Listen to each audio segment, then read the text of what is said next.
I've played thousands of games in my life. I've spent countless hours in them, but there's only a few that make me lose sleep, hurt my relationships, and even kill my sanity in the dedication to the grind. And of all of those, there's one king who reigns supreme. Hello everyone, my name is Shmenty, and this is my tribute to Rust.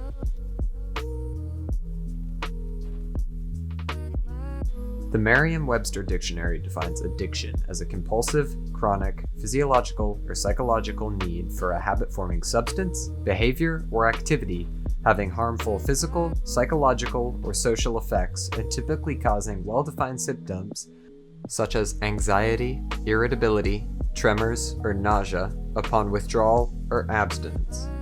I define it as Rust. This game plays similar to Minecraft Factions, except with about as much toxicity as the cooling ponds of Chernobyl.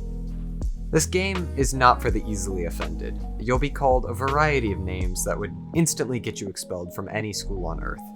On top of this, you lose your progress on any given schedule ranging from a few days to a few weeks. I can see the question forming in your mind. Why would you ever play this? Well, let me show you.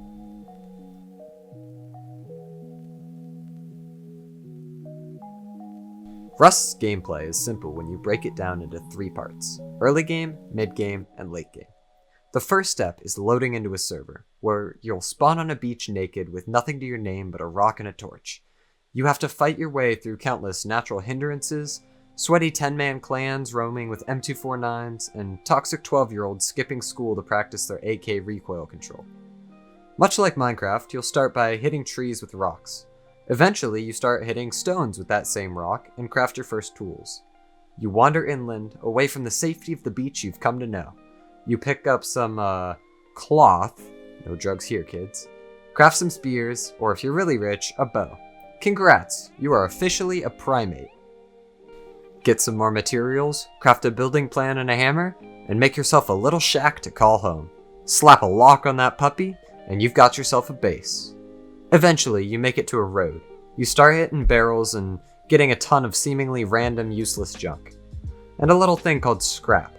By God's gift, you get some weapons out of some green boxes and learn them with the scrap that you got at a research bench. You are officially mid-game. From here, rinse and repeat these runs until you get a tier 3 workbench, full metal kit and AKs, and roam along killing everything that moves, expanding your base until it is an impenetrable fortress. This is the meat and bones of this game. This is Rust. Except for the fact that you're not alone on this island. Let's run that back.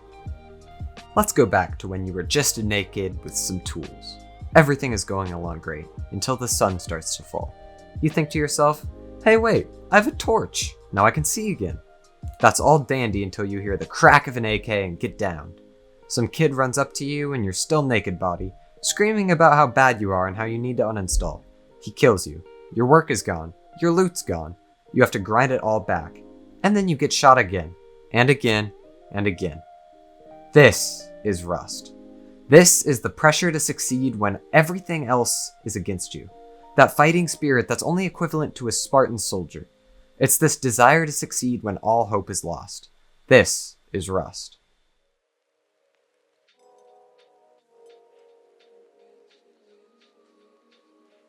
Like I said before, you're not alone on this godforsaken island. Luck is the only factor in a late game player killing you or sparing your miserable life. Although, I didn't give everyone in the community equal representation. There's genres of people all over the place. You have builders, fighters, people that just like having fun. There's a few people that you meet that give you lasting memories and fun times you won't forget for years. I still remember back in 2016, when I was still new at the game with about 2 hours to my name, meeting a guy who had guitar scripts, and watching him tear through Highway to Hell on that simple guitar. The parties of nakeds banding together to accomplish great things like charging roof campers, roaming the beach, or singing along with someone who has a soundboard. These are the memories you make in Rust. These are the ones you keep close to your heart. I wish everyone was like this, but life isn't perfect. Meet the next inhabitants of the island, the Sweat. After putting in 10,000 hours to master the AK recoil spray, he terrorizes those who wish to have fun. He punishes those pathetic nakeds on the beach, flicking to everything that moves and mag dumping it. he will then call that player trash, garbage, or other such unflattering terms. Having these players in your server isn't great, but there's one upside: revenge. I'm not kidding when I tell you that killing the same guy that terrorized you just to get your loot back is one of the greatest feelings in the world. Every single time I play this game, it seems, I'm always in a comeback story. It's that time when life knocks you down 9 times and you have to get up 10. It's that last time, the last attempt, the one where you give it your all, the one where you have nothing else left to lose. It's that attempt that keeps you hooked.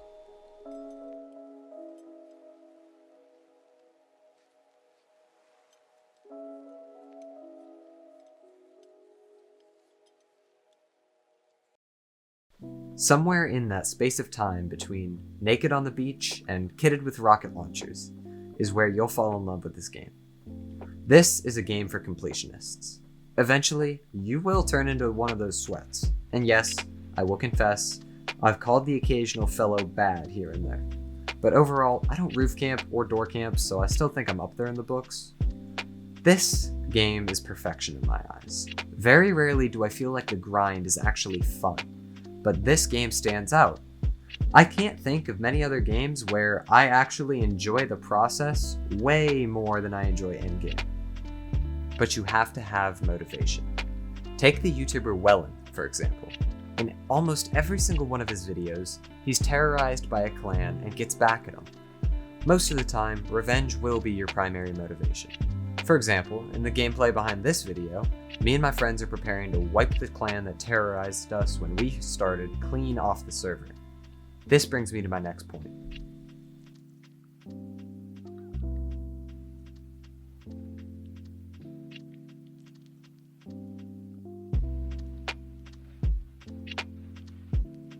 The most fun part of the game. After you've established a base, looted up, you start crafting explosives. Whether that's ammo, satchel charges, C4, or even a damn rocket launcher, it doesn't matter. You're after something. It's either a message or loot. Say someone decides to make their base next to yours and you don't really like that. Well, there's only one way to get rid of them. There's 2 types of raids, online and offline. Online is way more fun. That basically means that whoever's defending their base is online at the time of the raid, so they grab all of their gear and defend it. You and your friends sneak up, armed to the teeth with explosives. You place them on the door and watch it blow up. The clan inside frantically tries to grab kits to defend, and a war happens. Maybe other clans come and try to counter the raid and grab all the loot for themselves. Maybe one of the defenders spawns outside and sneaks around to kill you from behind.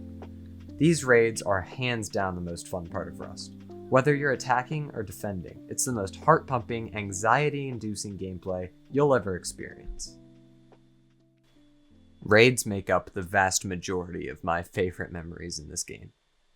Whether attacking or defending, it's just an anxiety-inducing, everything on the line, everything to lose situation that gets your heart way, way more than it should. I've played a lot of games that have mechanics like this. Take Ark Survival Evolved, for example. Very similar base building and raiding mechanics, but it was never as fun as Rust.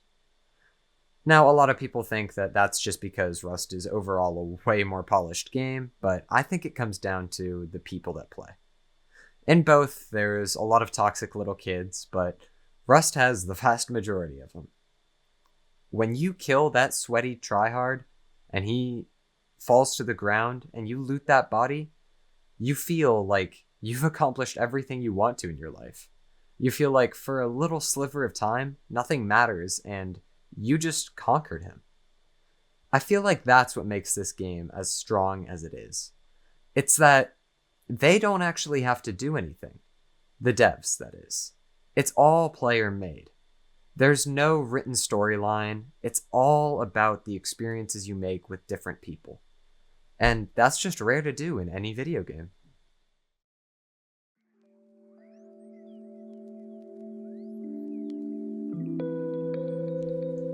Rust was one of the first games I ever bought on Steam. A few years back, I was brand new to PC gaming. My friend had gotten me into it, and we started playing everything we could get our hands on. But the one game that stood out was Rust. It's the one game where I can remember, almost to a point, every single session that I've ever played. Keep in mind, I have well over 200 hours in this game, and I know that's not a lot compared to other games and other people, but for me, it is. And yet, I can still remember pretty much every single time I've gotten into this game. My first dozen or so hours were in a server called Terminalis. It's dead now, but back in 2016, it was pretty popular. The trick with that server was there was no resource gathering. You couldn't do anything for loot except kill people and hit barrels. I have so many memories on this server, even though I had no idea what I was doing. We loved every second of it. I owe all these memories to my friend that got me into this game. Rust is one of the best games to play with your friends. Much like other popular multiplayer titles, when you want to mess around, you can. When you want to be serious, you can. The memories I have with my boys and the footage shown are some of the best gaming memories I've ever experienced. If you've never tried it, go ahead and download Rust. It's not for everyone. Let me make that blatantly clear. It doesn't have the mass appeal of Minecraft.